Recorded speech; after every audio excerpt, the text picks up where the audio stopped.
আমি পুরানা সাপোর্টার, তো আমি ব্রাজিলের সাপোর্টার সবসময়। আহ, আমার সরি টু সে দ্যাট আমি এইবার ওয়ার্ল্ড কাপের কোনো খেলায় পুরোপুরি দেখতে পারিনি।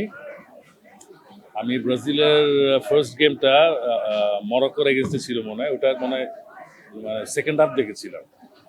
আর গতকালকে আর্জেন্টিনা বনাম অস্ট্রিয়ার খেলার ওটারও সেকেন্ড হাফ দেখেছি। দুর্দান্ত সেকেন্ড গোলটি মেসি করেছেন, দুর্দান্তটা মেসির পক্ষে সম্ভব এরকম গোল করা।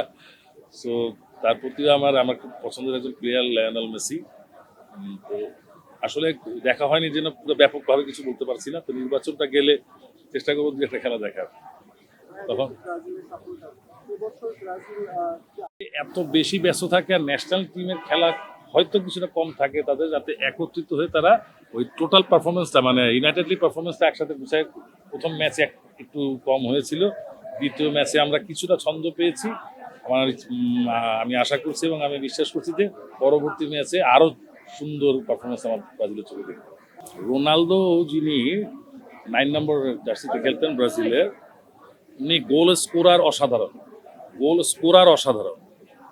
মেসির যে ব্যাপারটা হচ্ছে, মেসি নিচে থেকে বল নিয়ে যে গোল করতেও পারে, করাতেও পারে।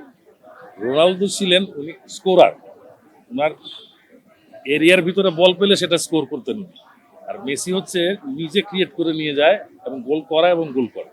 আর পেনাল্টি মিস তো খেলার অংশটা হতেই পারে, এটা হতাশার কিছু নাই। তো আপনার মনে আছে কিনা জানি, 96-এর ওয়ার্ল্ড কাপে তখন সক্রেটিসকে বলা হতো যার 100টি শুটে 100টি গোল হতো। জিকো তৎকালীন খুব নাম করা প্লেয়ার, উনার এবং সক্রেটিস দুজনই ওই ম্যাচে পেনাল্টি মিস করে এবং ব্রাজিল হেরে যায়। সো এইটা হইতেই পারে। থ্যাংক ইউ, ভালো থাকবেন, আসসালামু আলাইকুম।